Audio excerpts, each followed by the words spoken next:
Three. Hi there. Today I'm with Natasha. Natasha. Hi. Hi, how are you? You're a little starstruck, I think. I So did not why? expect the clap. Yeah? Because it makes it easier to edit the sound and the video together. Okay. Did I just Yeah. clap into the mic and it's going to be weird now? Well, because you see, I look at the waveforms from the audio, and then I know when I clap, I can match it with the video. Okay. So that's the main reason. So I got you on here today because of your experience in finance, and you've been in and out of Bahrain for the past 20 so years, 30 years? Yeah, a little less than that. I mean, I'm not going to ask for specifics. Yeah, so I have been in the finance industry for the past 15 years or so. I started off in investment banking, and I thought it was way back in 2004. I thought I was going to be a big investment banker. So I started off. My first job was in Goldman Sachs. I was working in the middle office, supporting the front desk commodities derivative traders. So I was there for about 3.5 years, and then I pursued my MBA, that also in finance, in investment banking and wealth management. So how did you know that after 3 years was the point where you wanted to do your MBA? Yeah, it was something, I don't know, it's just pulled to me, and I felt it was a good time. I had gained a lot of experience I know it's only 3.5 years, but at that point in time, I felt it was a good enough time to apply what I would learn in my MBA into my, But you didn't feel like any external or internal pressure that you needed the MBA in order to get further in your career or anything like that, did you? I wanted to change also. There are multiple things I wanted to change. I wanted to move from Bangalore. I wanted to move out of the country and see what's next and explore the world. So I was in Bahrain till high school, then 3.5 years university in Bangalore, India, and then 3.5 years I was continuing in Bangalore doing the government job. And then I just felt, okay, I need to move. It was around 6.5, 7 years in Bangalore. So that's when this course came up. And if I remember correctly, I think my mom also was There there. we go. I was waiting. There's always a trigger. There's always a trigger. It's either a bad boss, a bad boyfriend, or mom or dad. It's usually one of the three. So yeah, typically Indian family, yes, we had to aspire to study more, and I think I always wanted to also, learn more and apply what I learned at a workplace, which was Goldman, and it was a great training ground. And yeah, so to answer your question, that's. Since you brought up the Indian thing, why not engineering or doctor? That was actually Because usually again, it's- yeah, that's a very good question. Yes, my mom wanted me to do engineering drawing, and for some reason I was drawn to finance. So in my high school, I had to choose which side to go, commerce or engineering drawing.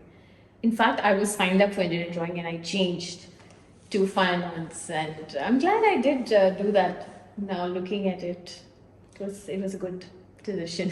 So what pulled you the first time to finance? Because at the time, engineering and finance were always very much boys' club, right? And it's only recently started to open up more.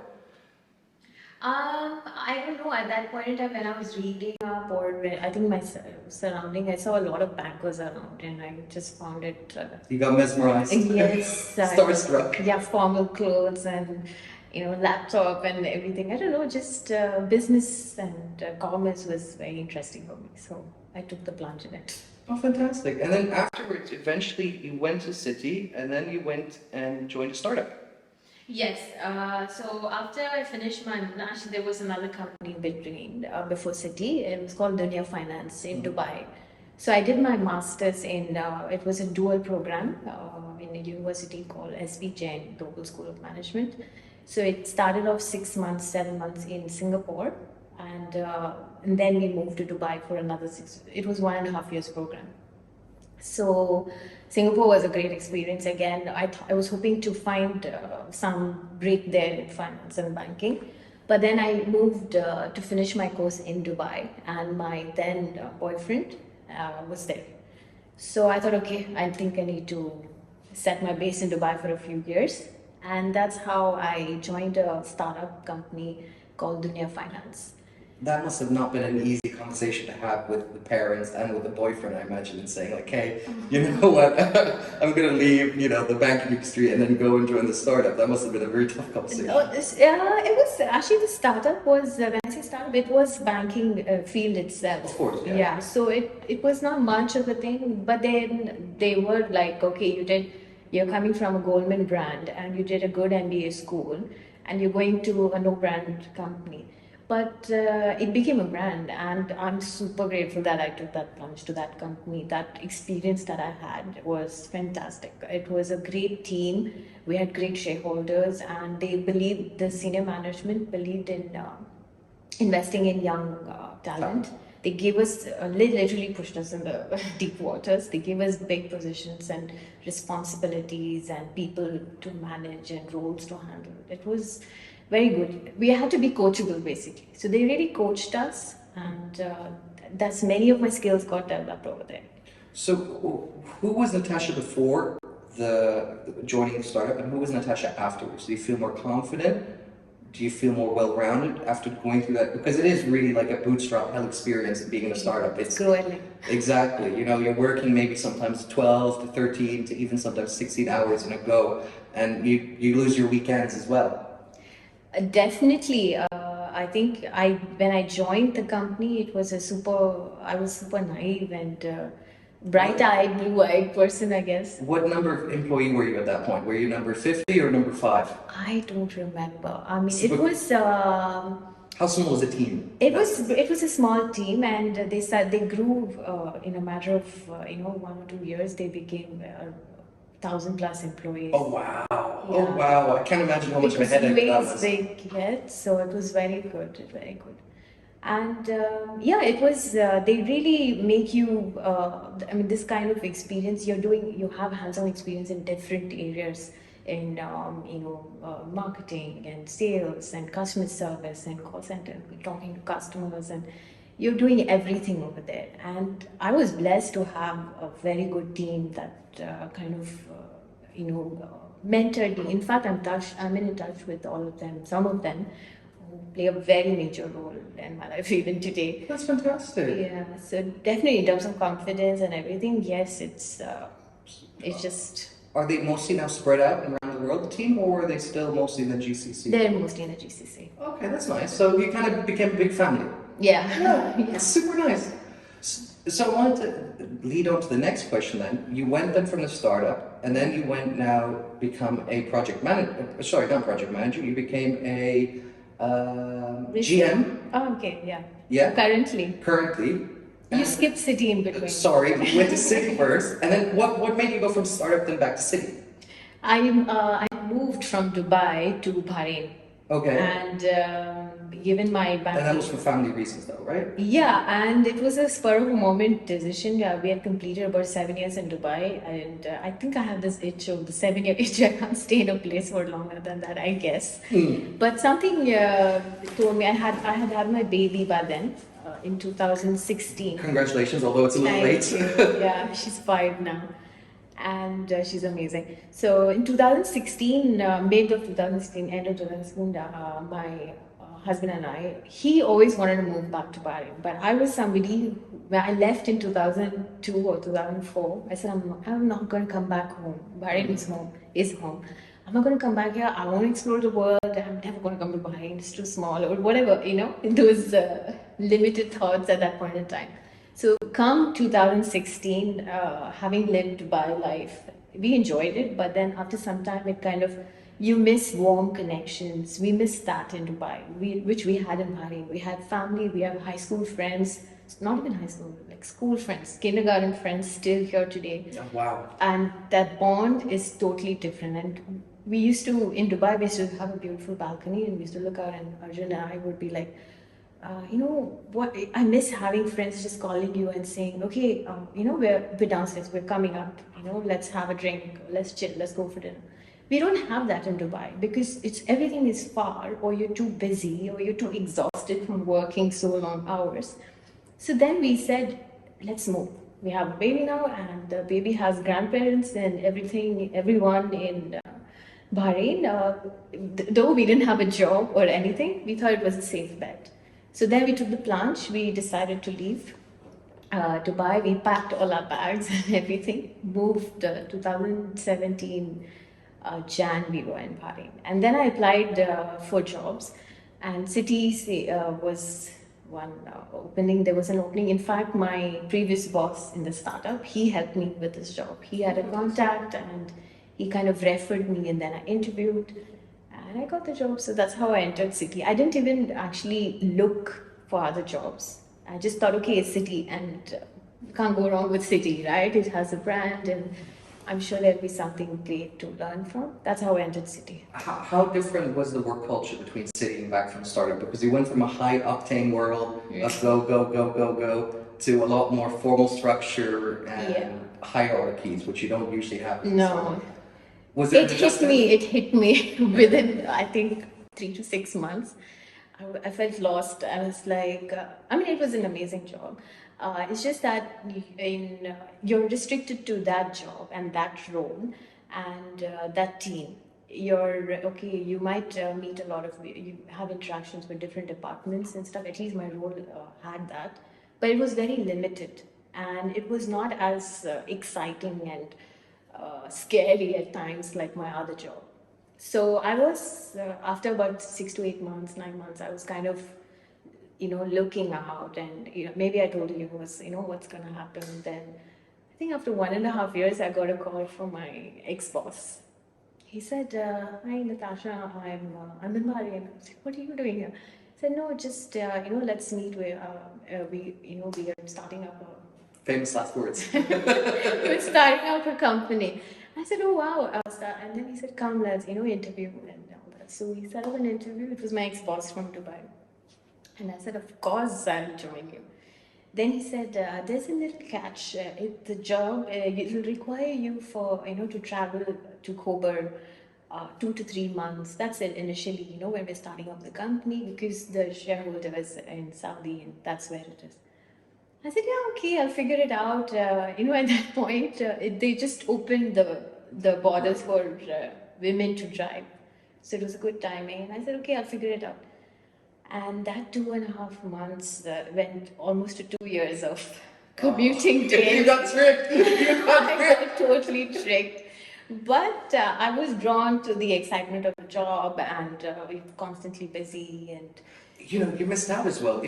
If Saudi didn't allow women, you would have gotten a driver. So that would have been. probably, yeah. That's always one thing that I keep thinking about, is that if Saudi just held on a little longer, then cars would have been able to drive themselves before women would be able to drive. That was an idea I always liked. Oh yeah, that would be funny.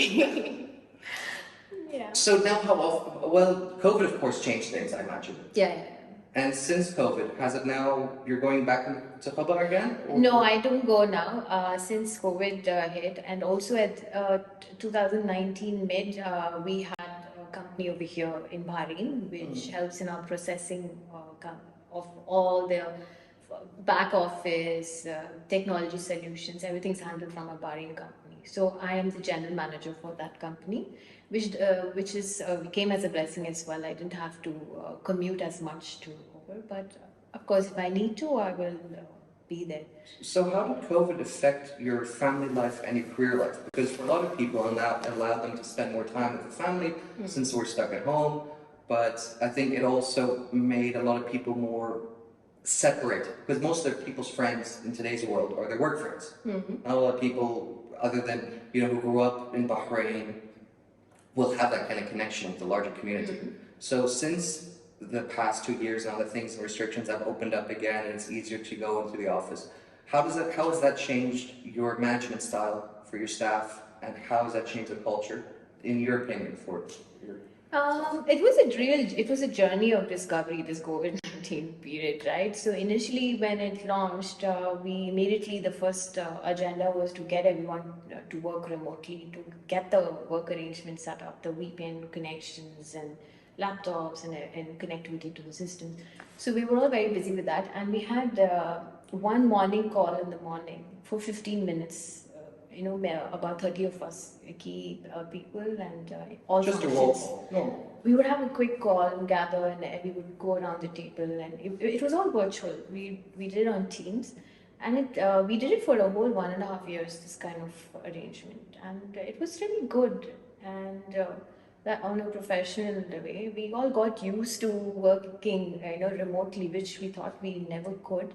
We got things done. In fact, COVID kind of fast tracked many initiatives. Totally agree. Because many digital initiatives which we had for the company got fast tracked because of this. And but the only downside was there's always a downside. The thing is, there was no cutoff time Between work and home work life. and home life. Yeah. You're constantly on connected and glued, and your laptop's always on. I got a whole office set up in my bedroom, so Oh. you can imagine I have my laptop there and everything. And so there's no cutoff time. You're sometimes logging in at 9 or 10 to just reply to emails, because your home is now your office. You're encroached on your family.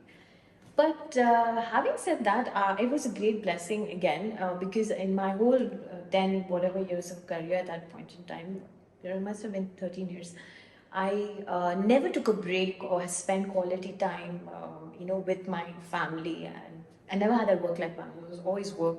When I'm at work, I'm there.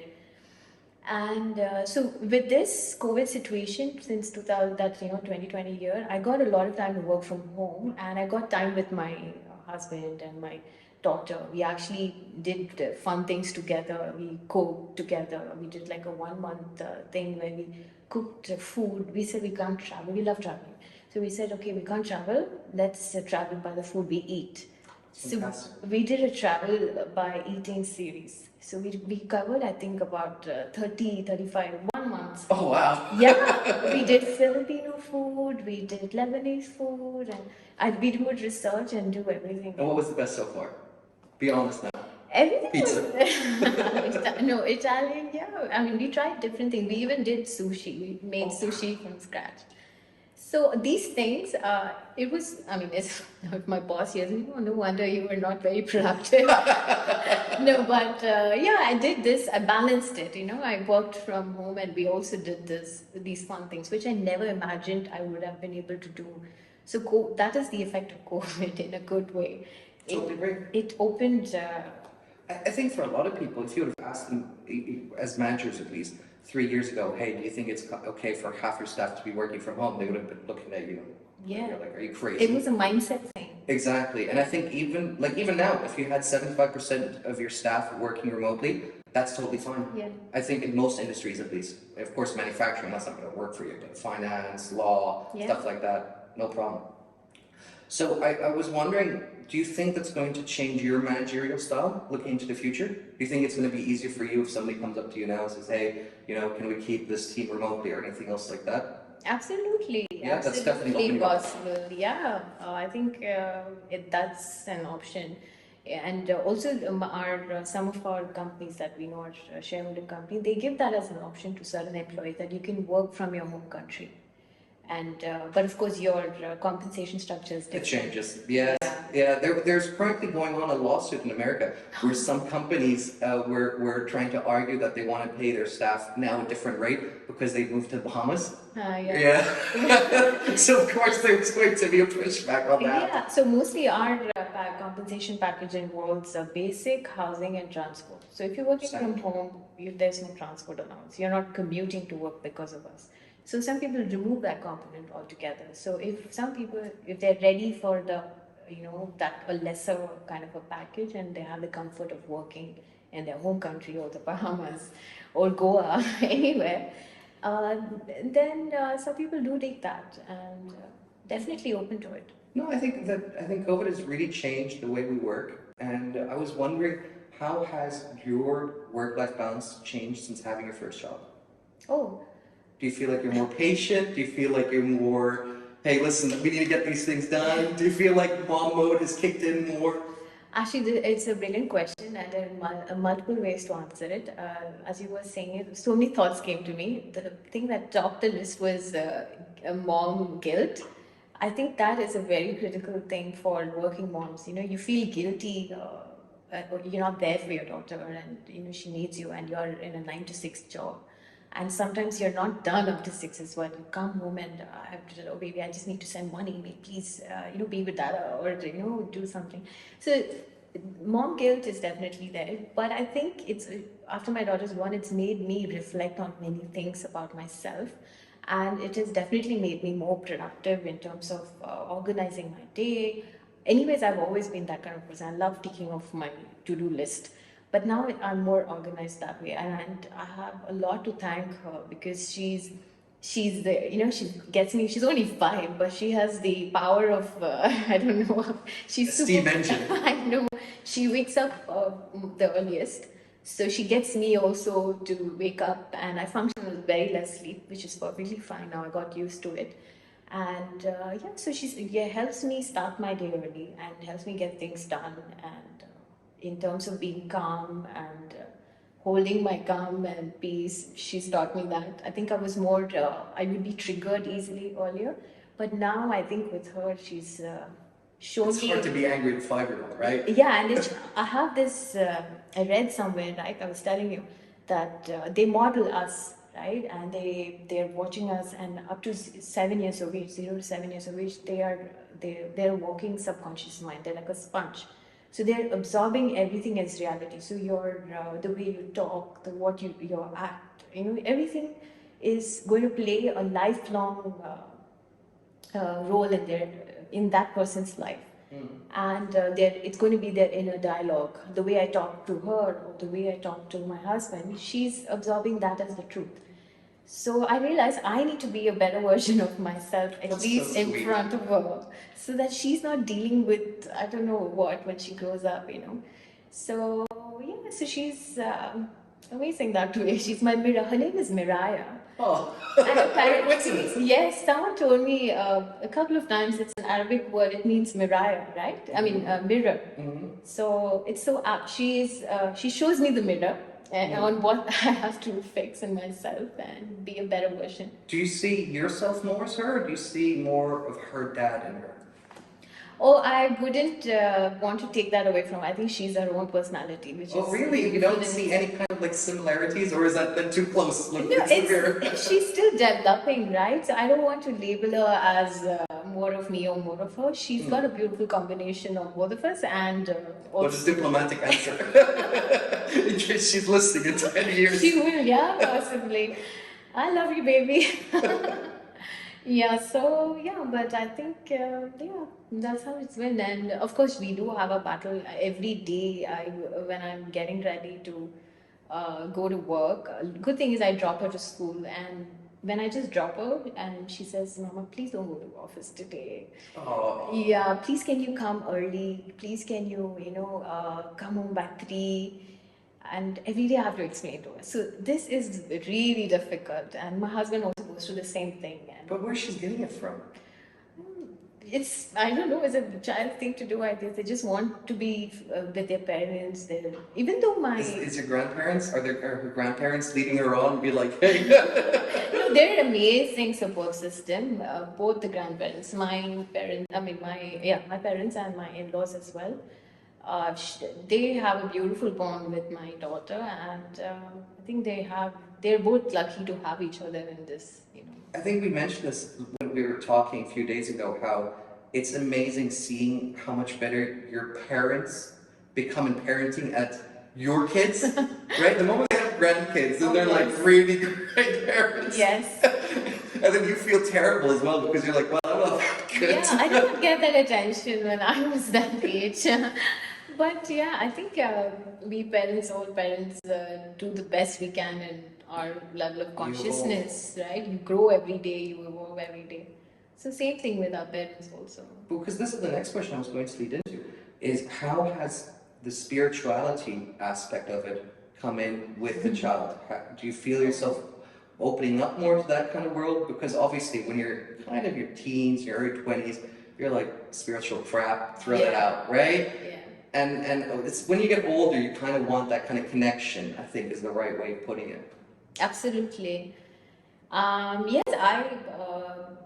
I've gone into this. I've been more open to the spirituality track since I had my daughter, And it's only because I started getting exposed to these concepts on inner child and what is the inner child and what is the subconscious mind, how is it formed. And like I mentioned, um, even though it sounds very scientific, brain and subconscious mind, but it's actually all spirituality. It's to be a better version of yourself, and that's what she has helped.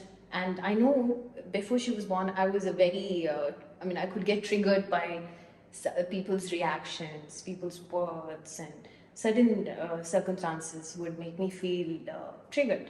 But and I never knew what is causing it. But now I know. I'm getting awareness to it. Okay, this is what is triggering it, and this must have happened. And so I'm questioning everything, and it opens up another level of it. Has that changed the way you approach people from a work perspective as well? Oh yes. Because I can imagine, you know, at least for me as I went through my journey, the things that triggered me, I kind of was able to overcome it. And now I'm very good at seeing in other people what kind of buttons it is. Yeah, it's beautiful, right? Right, and then you kind of try the best of your ability to help them through that aspect, but you know, a lot of times they're just like almost like blinders on their eyes and just don't want to. Yeah, yeah. Yeah, it's like And that's also understandable for me now. I mean, I have been in a people management role from quite some time now. And I can see the way I'm dealing with people at work initially, like a few years ago versus now, there's a big difference. Like I'm able to address them and able to understand them and not, react the way I would have when I was young. Now I feel I better handle it because I have people who have come into my office very triggered and now I see it's that 7-year-old child standing there who's triggered because of something the company's policies triggering them. They feel they're not being heard or acknowledged or being respected, whatever ignored. it is. That's what everyone just needs. And so if you just tackle those things, I'm talking about from a work point, if you tackle those aspects of that person is soothed or relaxed, and then they calm down, and then they come and apologize to you the next day for reacting, and then you work out a solution. So it has really helped me a lot. Well, I think statistically, 70% of people who quit their job blame their direct boss for exactly that reason. I think because a lot of people feel like they're either underappreciated or underheard or whatever reason, right? And a lot of the times it's not because management really wants to treat people badly. Most of the time it's just that we don't recognize it, right? Exactly. And from the both parties' perspectives is that that individual can understand that you have to deal with 30, 40, 100, whatever other people, and that you try to fit everyone's needs in. And from the other perspective, as the employer as well, you can't really you often just see an individual almost like a number. And that's really terrible, especially when you're working with more than 100 and you're kind of losing track of names and stuff like that. And it's hard to have that switch of going in and out. So, do you mind me asking, how big is the team that you're dealing right now with? Our company is about 102 right now, and we are expecting to grow at least by 20% next year. Oh wow, that's that's good. Knock on wood and everything. Yeah, hopefully, because we're a back office for a main company, so we're growing well with them, and we have a good partnership. Hope to grow. Fantastic. And do you think that management has to change as the number of employees increases as a structure? Has the management? So does management need to change as the number of staff increases? Yeah. So we have a lean structure in terms of management team. We try to keep it that way because that's our success factor possibly, but definitely if the team is really if it gets too big, you just can't, it's not possible to do it. So we would add more resources to support.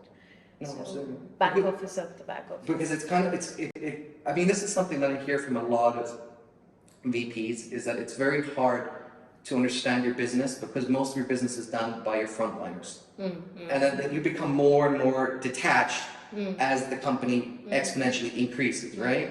And so it's very hard to have that. And then the other side of that, the number of employees increase, the more problems increases. Therefore, you have to have a more rigid HR. You have to have make sure that your code of conduct is up in there, and it's very hard to balance those two natures of things, right? To give people an explanation saying, no, listen, you can't do this because of this is the reason, right? And a lot of people just cannot accept. I have an amazing team to help me go by every day. The HR and admin and my compliance officer, my finance team, the support of the main thing. Because our if you see the strength of our company, we by the way we are 85% Bahrainis, and we have the majority of our people are in the call center operations. They're young graduates, fresh graduates, and they're very enthusiastic and eager, exactly, eager.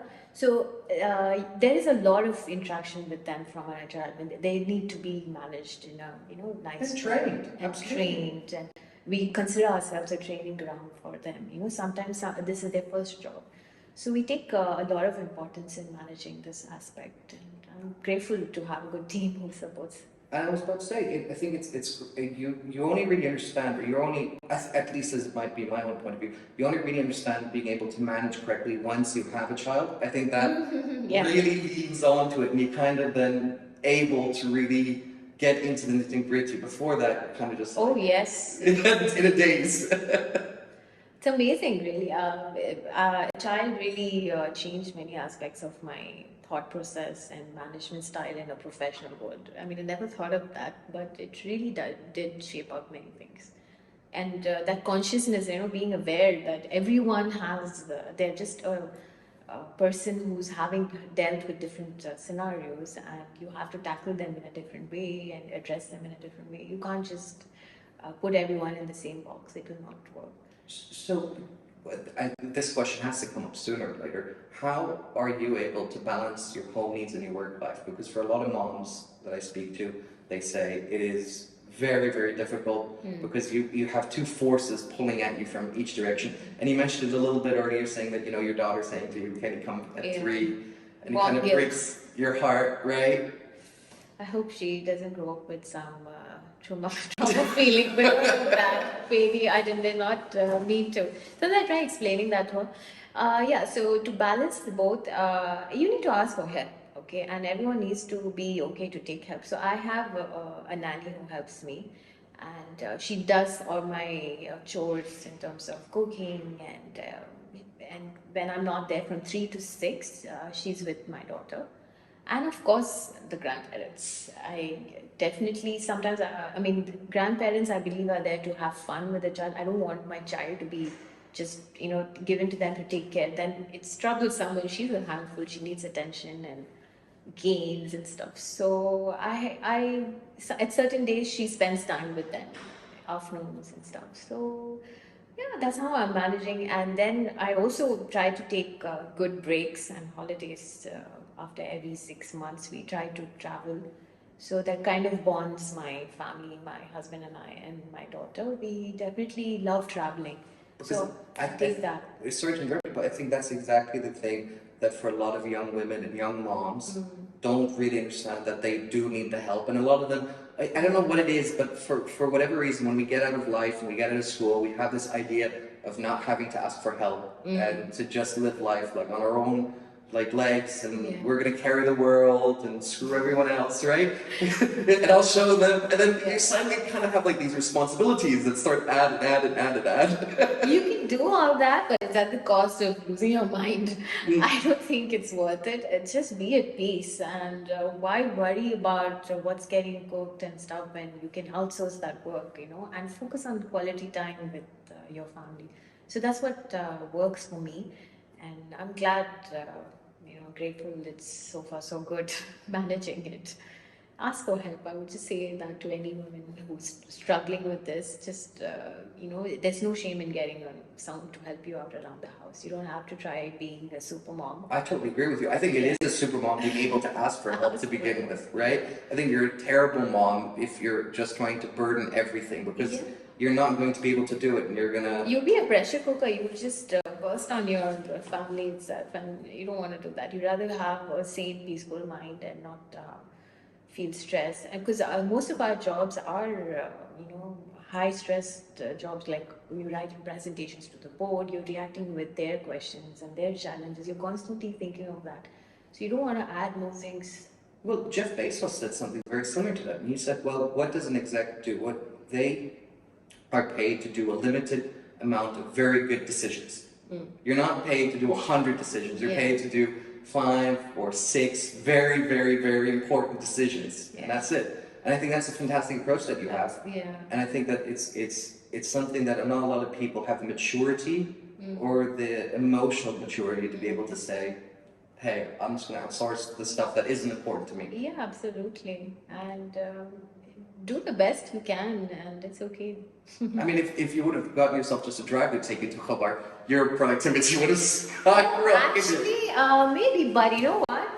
That 2 years of driving to Saudi was a life changer for me. You know, that 1.5 hours in the morning and 1.5, it was almost 3 hours, right? With traffic and stuff. I used to listen to different podcasts, which, yeah, maybe if I had a driver, I would still do that. But I mean, I don't regret having that driving experience.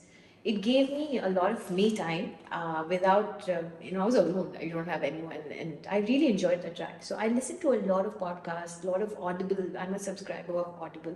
A lot of books. You too as well. And I mean, I love reading, but I don't have time. I don't know, somehow holding a book and reading doesn't work out. So I consume a lot of books through listening now. And it all triggered from 2018 driving to Hobart. So I'm actually forever grateful for that. What was the last audiobook you listened to? I am listening to Napoleon Hill's Outwitting the Devil. Oh, that sounds fantastic. What is it, romance? No, it's about subconscious reprogramming. Oh, okay. And I just started it, in fact, so I haven't dived into it, just the initial introductory chapter. And what mesmerized you? Why did you just saw the title and you were like, I gotta read that? It was recommended by a podcaster. Okay, yeah. Yeah, so I was listening to another podcast on a similar concept on manifestation and spirituality. You can say her name. Her name is Catherine Zinkina. She's an American Russian. So she recommended this Napoleon Hill's book. So I purchased it. I have a monthly subscription, so I used my credit for that, and I have to start that. It sounds and looks very interesting. This is also a really interesting thing that I've noticed with really high functioning individuals. They all take the time out to go and educate themselves. Yeah. And that's something that I don't know why people don't want to do, or I don't know, it's not laziness. Yeah. I mean, how lazy is it to watch a TikTok video about finance? I mean, yeah. Right? Is it really that boring to listen to business concepts on YouTube? Yeah. It's so bizarre to me. Yeah, I think I seek constantly to, to learn something and get deeper into it. And it drives me. And I think maybe it's, we have a different human design, right? There's a concept called human design. So we're all designed in a way, like for me, I think I'm a kind of person who's not, when I'm not doing a bunch of things, I feel like I'm not productive. You feel you're not productive? Yeah, I feel like I need to do a bunch of things. And so that's how I have a to-do list, and I'm listening to podcasts, my audibles. I have a journal and check. I do a lot of things that way. So do you, what's the right word? Do you feel negative if you don't finish the list?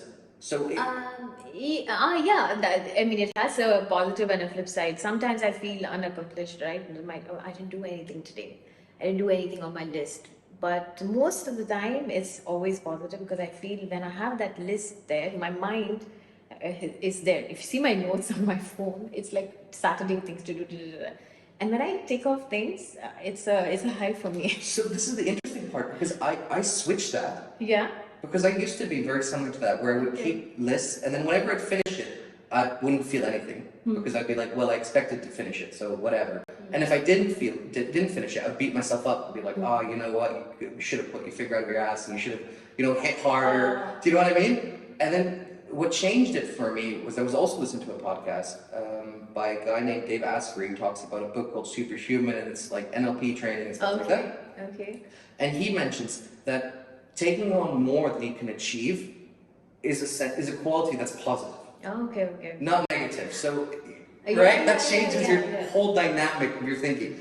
And then you feel more challenged, right? Exactly, and you're more willing to take on something that you know isn't feasible, but you're taking it on because you want to challenge yourself. Yeah. Like there's that saying, right? A man's reach is exceed his grasp. Right? Man being everyone. I'm not specific on that gender. But it's okay to have some days when you don't want to do anything. Totally because agree. then you wake up the next day and you're fully charged up. Totally agree. Sometimes I just want to do nothing and I want to be a zombie and I enjoy that. Like my daughter sleeps by 8, which is a blessing. I'm thankful for that because after 8 it's like my time. With me and my husband time, so we do Netflix or whatever. Sometimes we just want to be, a zombie, and that's okay as well. You can just zombie it out, and next day you wake up refreshed and you are more productive than you would be in a normal day. Totally agree. So that works as well. And Have you started an exercise routine as well?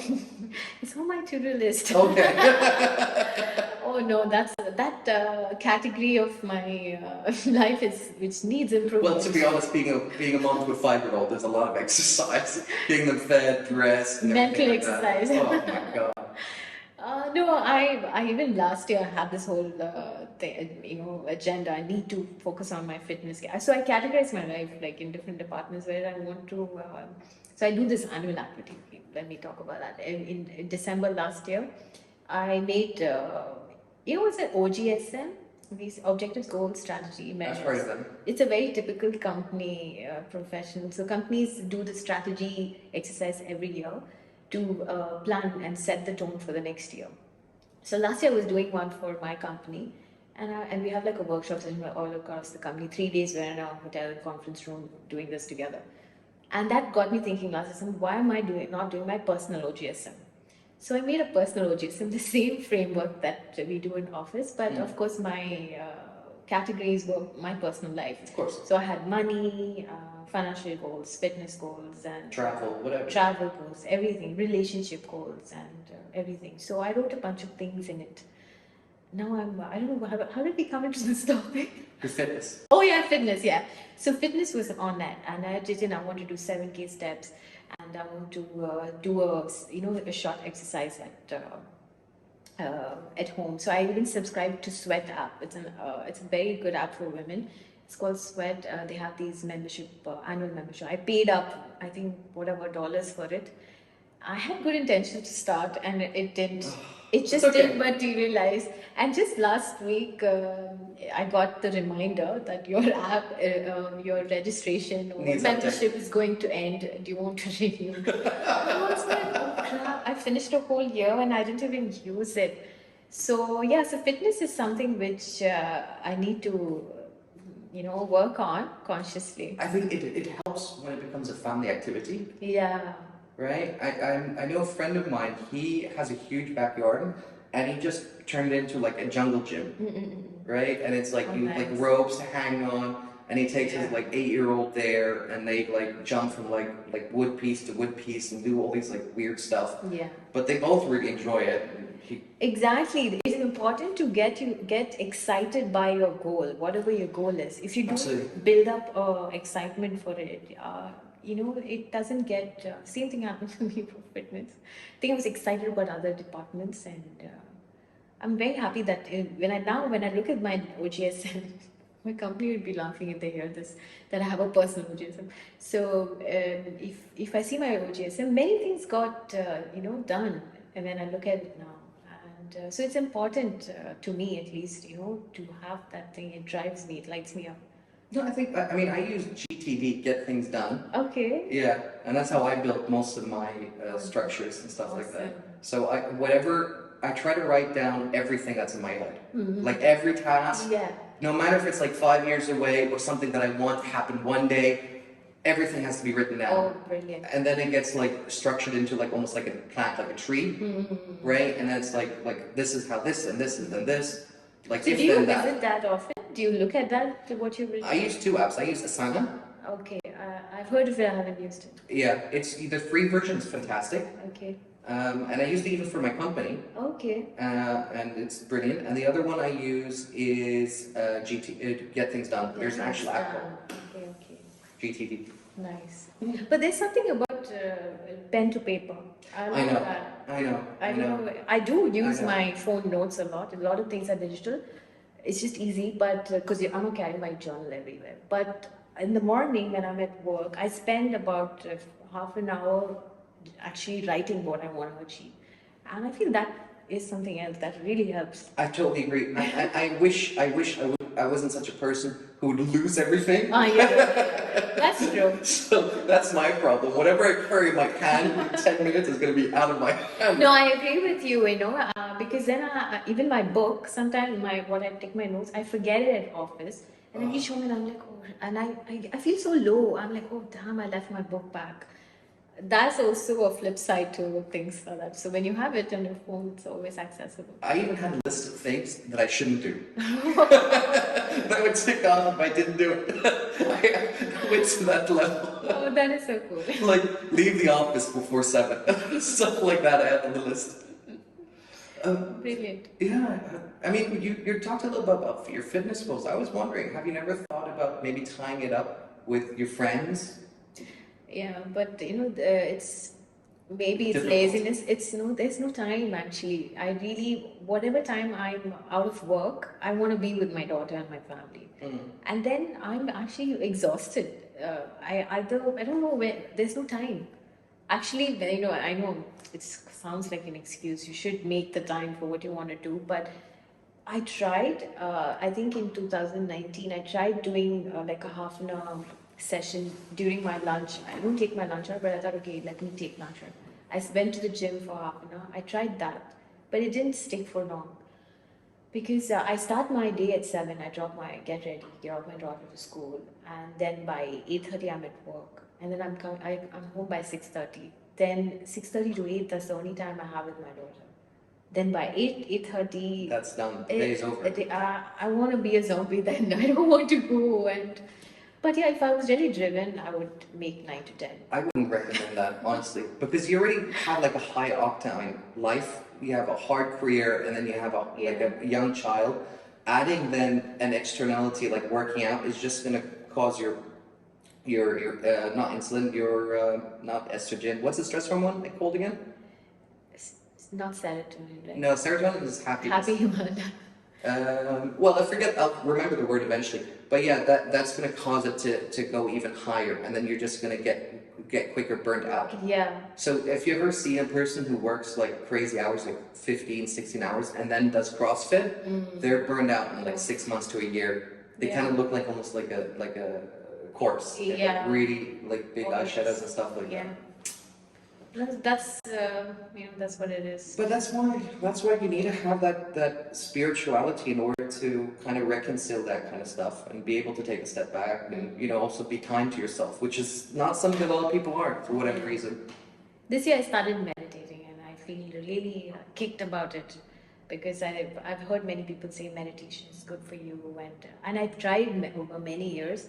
It never really stuck more than a day or two. But now I started in August, and I've been doing it every day, all the days it's a short session, 10 to 15, but it really helps me.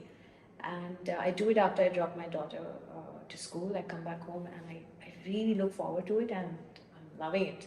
Kind of sets the tone. So that's one thing that's helped also for my day and my sanity and clarity. Well, I mean, I find it fascinating, especially it must be really fascinating considering your parents must have a background in meditation as well, because in a lot of Asian communities, it was a big thing in the early 60s and 50s, and then it kind of disappeared over the next generation, right? So it must be really weird to your parents and extended family to hear, like, oh yeah, I do meditation. But not many people I know are even in the Indian community. Many people do, but my immediate circle, not everyone does it as a practice. It's that fascinates me. Yeah. Well, not even yoga? I mean, of course, it's an Indian-originated concept, and it's worldwide. But I do know people, but I don't know a lot of people who do it regularly just because they're a racist assumption from my part, but I know a lot of Asians who talk about it a lot. I know a lot of non-Asians also. Yeah. Especially white girls, Goras. They love that stuff. My God. they would have done a course in India somewhere, and now they practice it big time. But my parents, my mom, between the two, it's my mom who's been more into meditation and other aspects. So, but yeah, so I don't think I've even told them I'm doing meditation these days. But No. yeah, but they would be like, yeah, okay, that's cool, good. It's good. Well, I think it's very important to take care of our mental health also, along with our physical health. And I don't know how much the mental aspect and the physical aspect are tied together. it's yeah. Like I've been doing this running thing from the Nike Run Club. Okay. They do like guided runs. I think it's an app thing, right? Yeah, it's free. Yeah. I think I heard of someone talk about it. Definitely try it out. It really changed my perception of running because it wasn't like a thing like to force yourself or punish yourself or you're running to like meet some arbitrary number. And when he was just talking about it, he was just like run it just to make yourself feel good. And that really changed my entire mindset. And I went from running like maybe once every 6 months to running like 5Ks without an issue. Oh wow. And I even ran a half marathon by mistake before. So yeah. By mistake. Well, we wanted to run 10 kilometers, but we were so stupid, me and my friend, that we didn't think that we had to go back again. So we ran 10, and then we thought we'll get a cab, but there was no taxis. Oh gosh. And then we said we're going to take a bus, but I left my wallet at home, thinking he'd pay, and he left his wallet. So we went, all right, so we went and jogged back again. Oh, So we ended up jogging over 20 kilometers. Which reminds me of a funny story. I signed up for Spartan race. Oh my Okay. God, are you insane? Yeah, it happened in Bahrain a few years ago, right? So And you're like, I'm going to torture myself. I don't know what was I thinking. I think it was 2018 again, 2017, 2018. I just gave birth to my daughter 2016, and I was in this fitness thing. I wanted to lose the weight that I put on. I put on 20 kgs during my birth. That's thing. normal though. It's normal, yeah, but it took me a long time to get. So I was in that fitness thing at that point in time. I had to, get it out. So then I have a friend, one of my best friends. She is a fitness freak. She's done it all, and she's an amazing fitness person. So she wanted to do this Spartan race, and she inspired me and my husband. And we went for the training sessions, and then we joined the. Is it okay? Yeah, I'm just checking, just to make sure. And so we went to the Spartan race. It was the biggest disaster of my life. It was so difficult. It was in the deserts in Zalak. Oh my. The end was hot, and I was an embarrassment. My husband was literally, dragging me. My fitness level was really poor. I was like, I can do this. I was just motivated. I just can't understand the amount of pressure you must have put yourself in through it. And why would you do that to begin I with? don't know. Because everyone said it's going to be fun. My friends, it was, I think we were about 8 of us too, but 3-4 couples together we went. And they said it's going to be the best experience of your life. There's going to be all these hurdles and challenges. You can do it. You just have to practice, and you can do it in your own speed. There's no pressure of winning. Yeah, I mean, no pressure of winning my ass. No, really, that's my what it sold to me. I was like, okay, I don't have to win this. I just have to go through this. And but I don't regret it. But it was embarrassingly tough for me to do it. And I did the whole thing in the ice cube, running the hurdles, and it was difficult. But Seriously, you did all that? I attempted it. It was a sorry attempt, but I did it. Wow. So how did they get that idea, first of all? The race? Yeah, how did it get into your head? You said you wanted to lose weight. Yeah, I was already trying to do different things. I was going to Nakil. And your friend hates you, obviously, and was like, I got this idea for you. She is my inspiration. Please tell me she didn't do it. Please tell me she also did it. She also did it. Of course she did it. I really was hoping that you were going to tell me she called in sick. I would have killed her. She would not be my friend. Yeah, so that was my mistake of squat. Oh, hilarious. God. Are you going to do it again now? No ways. I know what I can do and cannot do. Can do and what I cannot do. That no, definitely no. So It doesn't interest me, that area of, fitness, and I mean, of course, it's important, but doing these challenges, no. like jumping through fire and all kinds of like barbed wire and electric tape and all kinds of Ice crazy water. stuff. Ice water, going through mud. Yeah. But then it's good to, know what you don't want. I guess so. You can get out with God knows what kind of infection you have to get treated. Yeah. You're gonna get like all kinds of stuff. Ugh. How was the ice water trip though? Which one? The How ice was the ice water water? challenge in Spartan. Mm. It was kind of scary because you have to go underwater. There's a piece of plywood, and you have to go underneath to go to the other side. So that first of all you get in, it's cold, and then putting your head fully in and not knowing, that was scary. Mm. But yeah, I just want to get done with it at that point in time, and I just did it. I mean, I don't have much to like. I don't have stuff to stand on because I was the idiot who went to that. Like I think we mentioned it before. I went to Wim Hof, the Iceman. Yeah. You did that also. You did the topless hike in the ice or something, right? Yeah. There's like you go in this like ice bath with two other guys, and I don't know. You can't make the story up. That's your Spartan.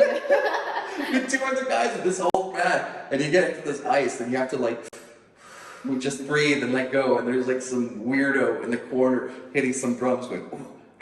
Oh wow! Wow. It was just something very unique. See, you just went with it, right? Who knew? Yeah, well, yeah. It's an experience, a story for you to tell. Absolutely. Can I convince you to do it? This thing? Yeah. No, not really. After my Spartan experience, That was one and done. I would ask for more details, and I'm like, if I listen to the whole story, I'm like, no, sorry, not there yet. Doesn't excite me. So let's bring us back to the business as well. How important are these Spartan challenges in your community of work?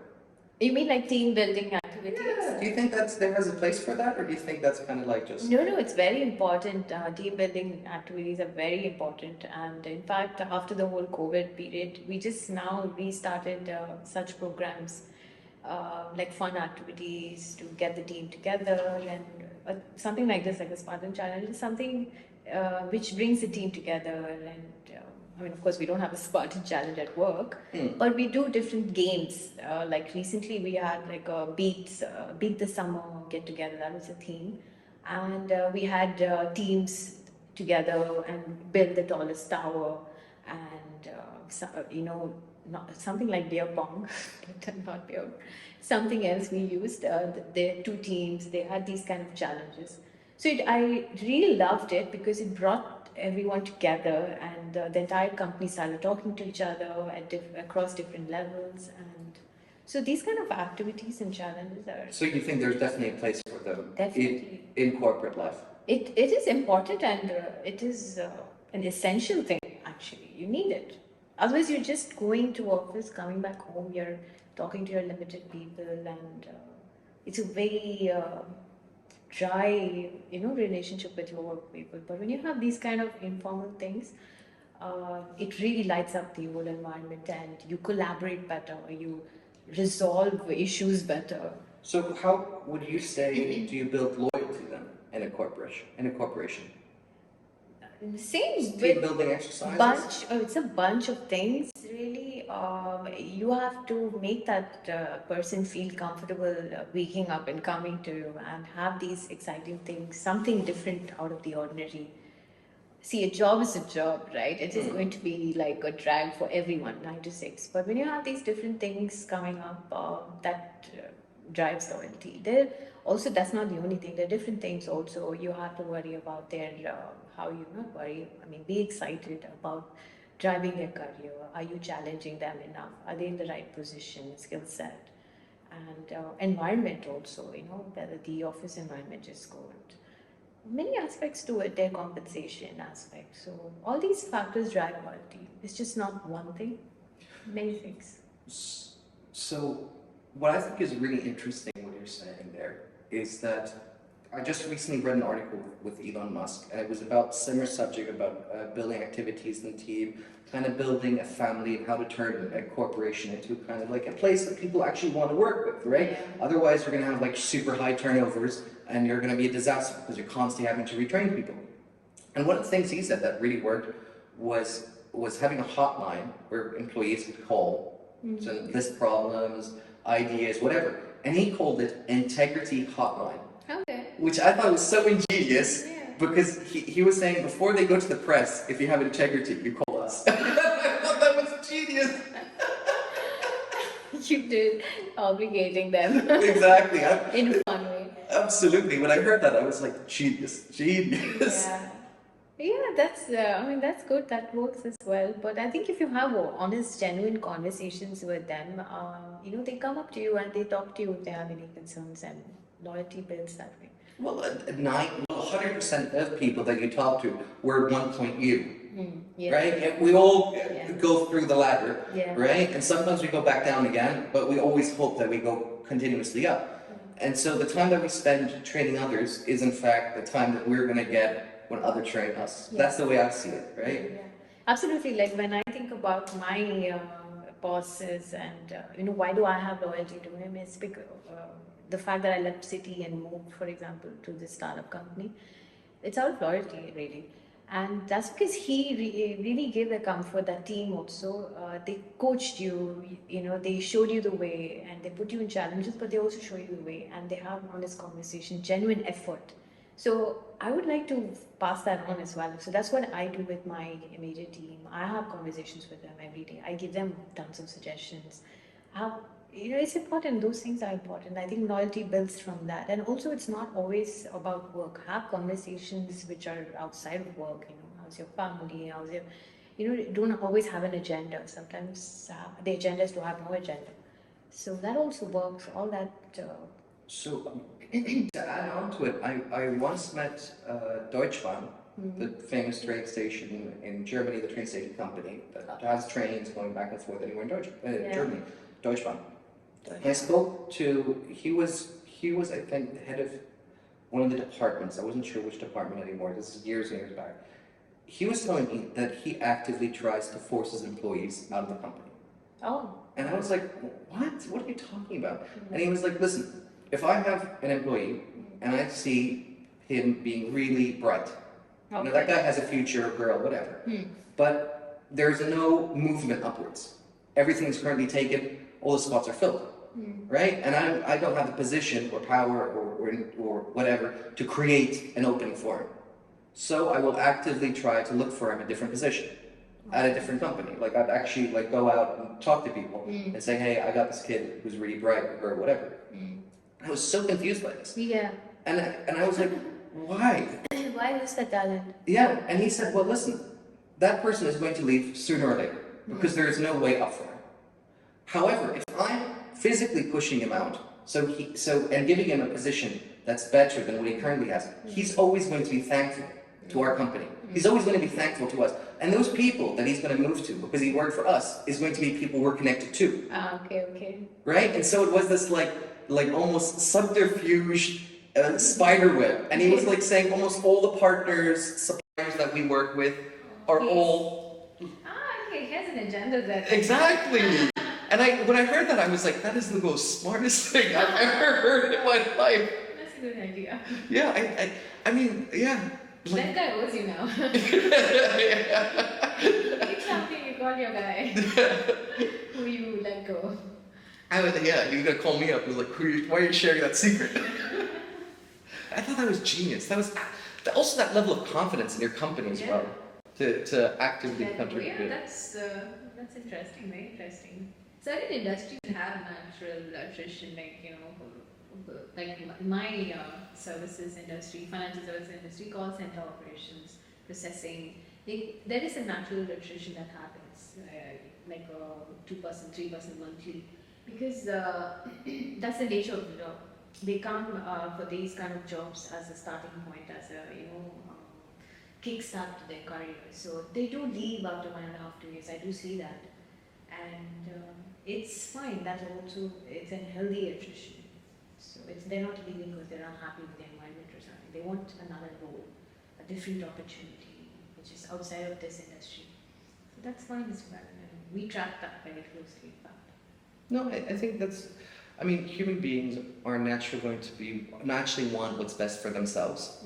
And I think us as employers, the best we can do is give them the best opportunity for themselves. And in turn, I believe that good karma will always produce good karma, right? Absolutely. But at the same time, I also believe that no good deed goes unpunished. So there's a duality to it. You love dualities, right? Well, yeah, I guess that's the name, right? It's an oxymoron, unsolved truths. Yeah. Interesting. Anything else you'd like to add on before we call it a day? I think we spoke a lot of things. I want to thank you. And, You don't have to thank me at all. I want to thank you for coming on, sharing your experience, by the way. If people want to reach out to you, what would be the best way? Instagram, LinkedIn, Twitter? Or LinkedIn. LinkedIn is Natasha Kamboj, and my Instagram, I have a couple of accounts based on my interests, but I think I'll suggest the travel one. I have a travel.maktu is my travel page, so I post a lot of travel content when I travel. If you send me the two names on WhatsApp, then I'll just add it to the video. Okay. Then it's the easiest, right? Brilliant. Well, thank you so much. Thank you so much. Pleasure.